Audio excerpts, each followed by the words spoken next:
And this one major comes in and just starts lambasting the lieutenant. And I'm standing there like, oh, I don't think I should be in this room. And people are yelling at each other like that. And she's yelling at Lieutenant to do all the supply stuff. And he's not a supply guy. And we don't have a supply guy.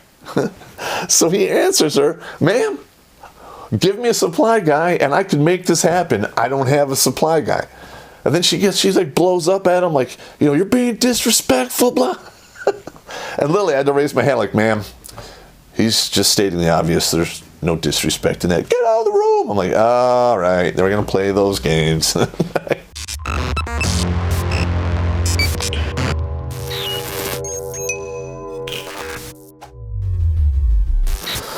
Hello, everybody. Terrence Popp here with another episode of Live from the Lair. All right. So, last we left off, I had to get out of the Special Forces and move to a position closer to home because the fun and games had begun. So I think all the shit went down with the former slewer, I would say January of 2007. I signed on to the 414 Civil Affairs Battalion Bravo Company, I want to say April of 2007. I guess it happens in everybody's military career, especially if you walk on the in the fast lane. Sooner or later, you're no longer going to be able to stay in the fast lane and do what you do. And so it went down with me, man. I mean, fuck. I think I was like 30, 39-ish, 38, 39 time frame. My body was beat up. I was still, feeling the effects of the TBI. They were starting to fade. Still had the headaches and some of the other symptoms that are rather severe, and they've never gone away. But I needed a job, and I just shut my mouth and soldiered through it, which was tough. But if you really need it, if you need something or you want it bad enough, you can make it happen. That's what I did. So I remember I show up at the unit, meet First Lieutenant D. I'm not going to say his name because I don't want him to get pissed off at me. We're still friends to this day. He's a good guy. And the acting sergeant major, who was another SF friend of mine from back in the day, who had set the whole thing up. Yeah, so I remember I met him. At the time, young guy, former enlisted, I think it was an E4, E4P or something, and smoked like a chimney. It was a little on the portly side. I wouldn't say he was fat, but tape test time will roll around. It was 50-50 for him. That's all I have to say. He managed to stay in shape and pass his PT test. I got to give him credit for that. But wow, he was given like an absolute impossible mission. Oh my God. So the 414 Civil Affairs Battalion was out of Utica, New York. And they basically reflagged the unit in Michigan and sent all of their fucking horse shit down to Southfield. And other than the lieutenant, the acting sergeant major, I was the first enlisted soldier brought into the unit on the Detroit side. And we would get visits from the full-timers or the old full-timers from Utica and, the other individuals that worked there. And, and they were great guys, man. Every time they would come down, we'd drink, have a great time. And one of the UAs they had there was really close personal friend of mine. He's like a brother to me. His name is Sportello. Staff Sergeant Sportello. That's what he retired as. That dude was He had like a 5th degree black belt in administrative violence. At the time, I only had like a brown belt in administrative violence. I learned a lot from this man in regards to that, because that dude, you know, administratively, I literally watched him just tie people into fucking pretzel knots and then, you know, laugh as he left the room. It was fucking amazing. You know, they would come in like, you know, every other month for like 3 to 6 days and go back, and you know, and their help was it helped out a lot. But I remember when all of the Connexes showed up in our parking lot, and I go out there with LT to open one of them up. And I remember on the outside of the Connex, they have the packing list and the inventory list of what's in there. So we pull it up, we look at it, we're like, okay, we're going through the list. And I remember when I open it, this rush of papers and file folders and bookends, and it literally just came out like an avalanche into the parking lot. It literally looked like the Connex was packed with a snow shovel. I remember Lieutenant D he's got a cigarette in his mouth. He's like, he just throws the inventory in the air and turns around and storms off, muttering how fucked he is, which he was. You know, I got him out of that down the road, but that's another story. We'll get to that probably either at the end of this one or next time. And then we had like 3 Connexes like that, and there was just so much shit that wasn't even fucking there. It was unbelievable. And, you know, he had signed for the Connexes, so he was on the hook for, I don't know, it's like $256,000 worth of fucking gear, and there's more untold amounts that I don't even fucking know what happened, man. It's insane. And, you know, we spent a week moving all that shit in, getting everything set up in the rooms and stuff.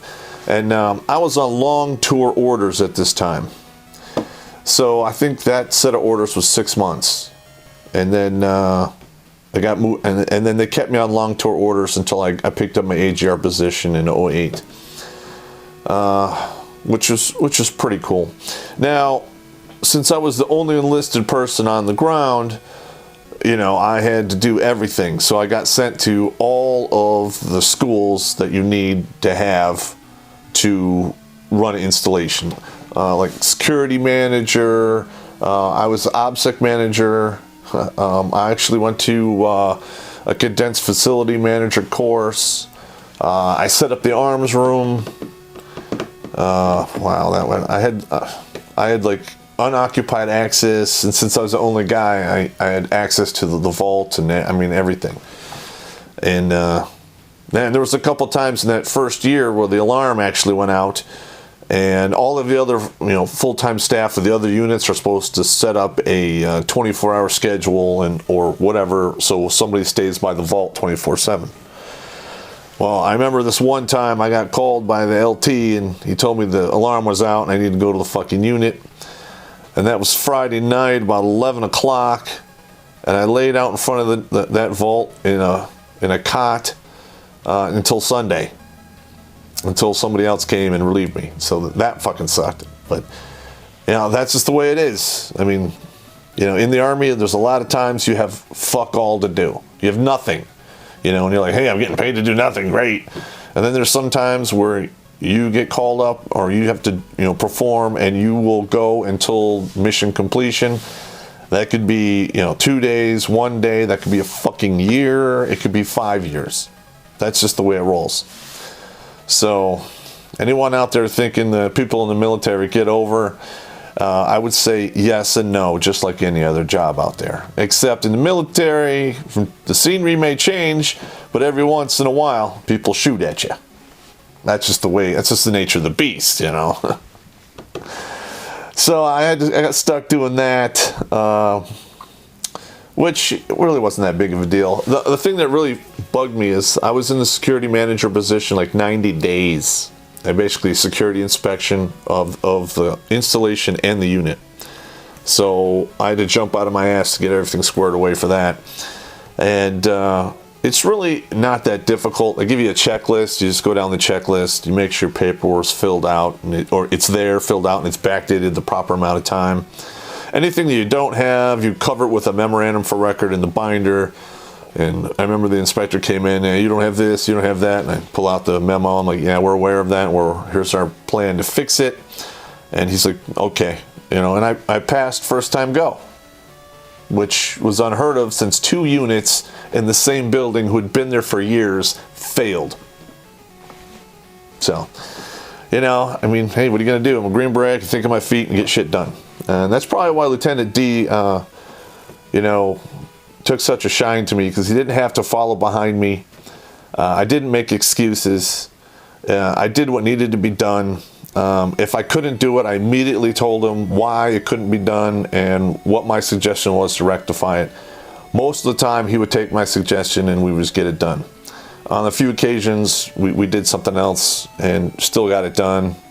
Though I still say we probably would have done it faster if we did it my way, just saying. But holy shit, that thing was fucked up. So, let's see. Since I got a copy of the UMR, which is the unit manning report, and I saw all the slots that were open.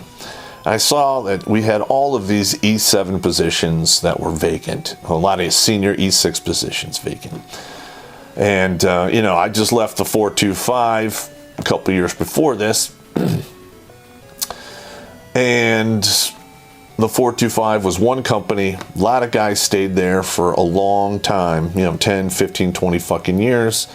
And to stay there, a lot of times, you just gotta accept the fact that you're not gonna get promoted.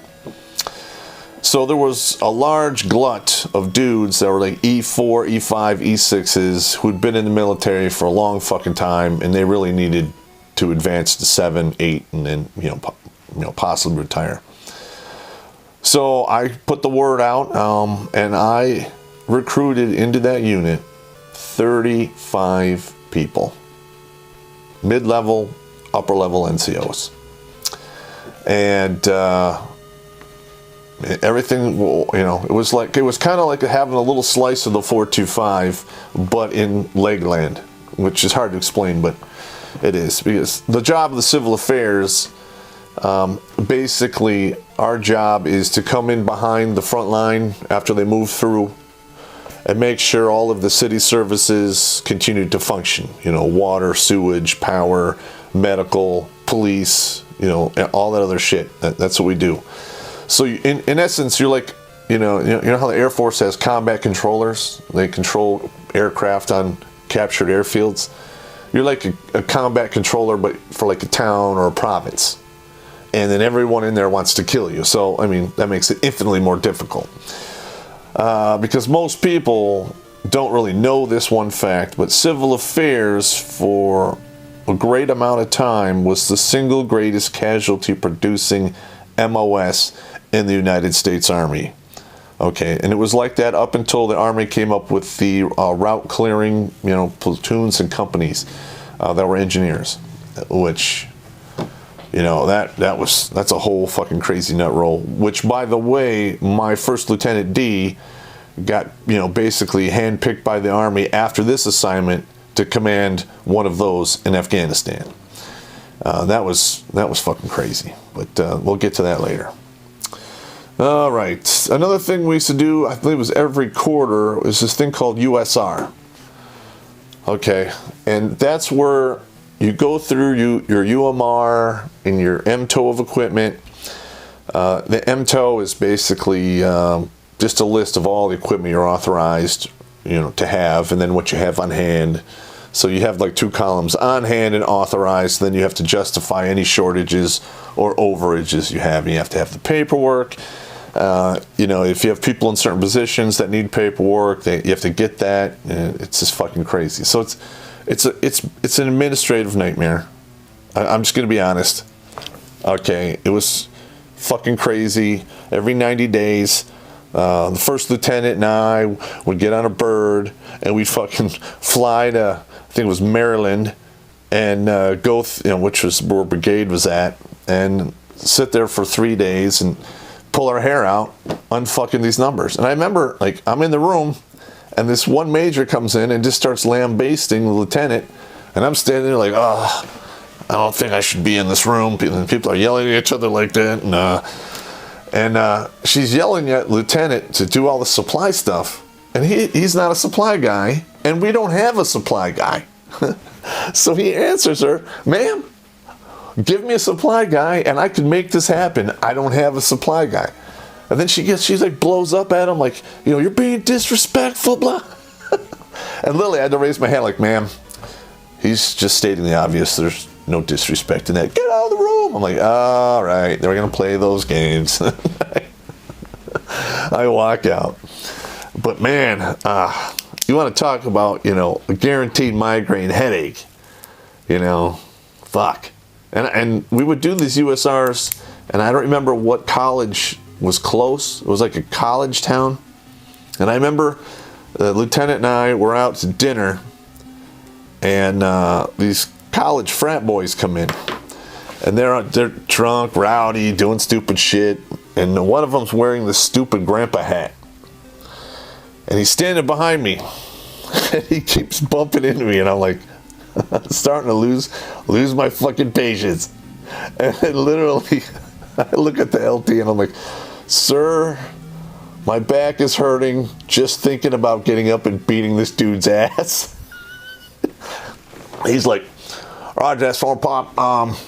Maybe we should just go back to the hotel room then, because you look a little agitated. I was like, sir, yes, sir. Oh, man. The good times. They're funny now, but while they were going on, it was not a good time. Let's see. There was a few times when they were setting up the arms room. We had to have contractors come in and weld all the cages. That was awesome because they fucked it up twice. We had to have them come, and you can't leave them in the arms room unaccompanied. So while they're doing their shit in the arms room, I had to be there to basically, watch them to make sure nothing crazy went on. Oh man, that was good. That was insane. And I remember they were running the network, right? And they have a contractor come in. He's running the Cat 5 cable, putting in all the shit. And there was one guy with him, an older gentleman. He had an eye patch on. And, he was doing, I think they took him like a month and a half, 2 months to get everything fucking, hunky-dory. And, every day, I thought maybe in the beginning, his eye was, sick or whatever was going on. So after, about 3 or 4 weeks, I'm just like, hey, one eye, come here. And I ask you some questions. He comes to the office door, and I'm like, hey, what's going on with your eye, man? Just, can you tell me? And he's like, yeah,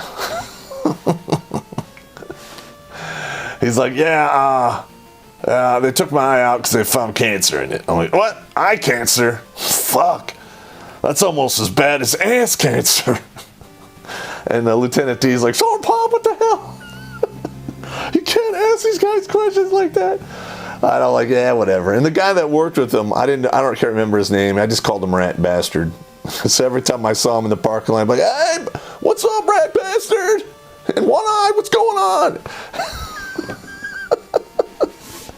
I'm sure they hated my guts, but there was no disrespect in it. I'm just terrible with. I've always been terrible with names, and after the TBI, I'm even worse. So the way for me to remember your name is to give you a nickname, and then usually I'll never forget it.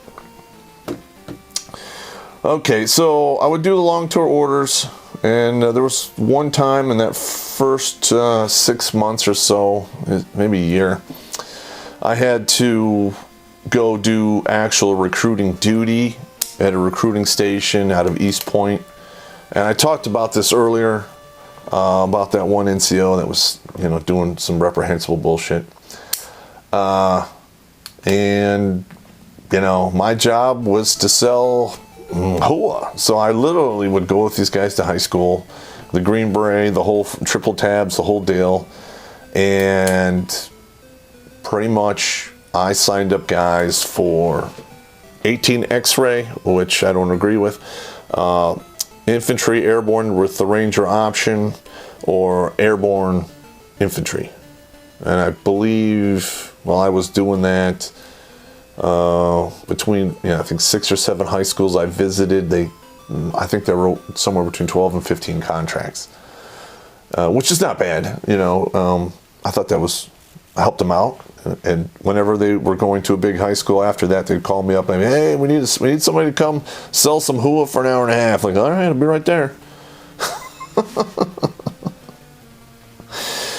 I met a lot of good people, in the civil affairs, and a lot of bad ones. For some reason, civil affairs, KPOC, has some of the most toxic leadership I have ever fucking seen. It was fucking insane. In fact, I'm going to probably do a whole video called Toxic Leadership. Let me write that down, because that definitely needs to be talked about. And you want to talk about incompetent and toxic. Wow, I learned a whole new skill set. I had to deal with that, man. But anyway, we're going over 20 minutes, so I'll talk to you guys later.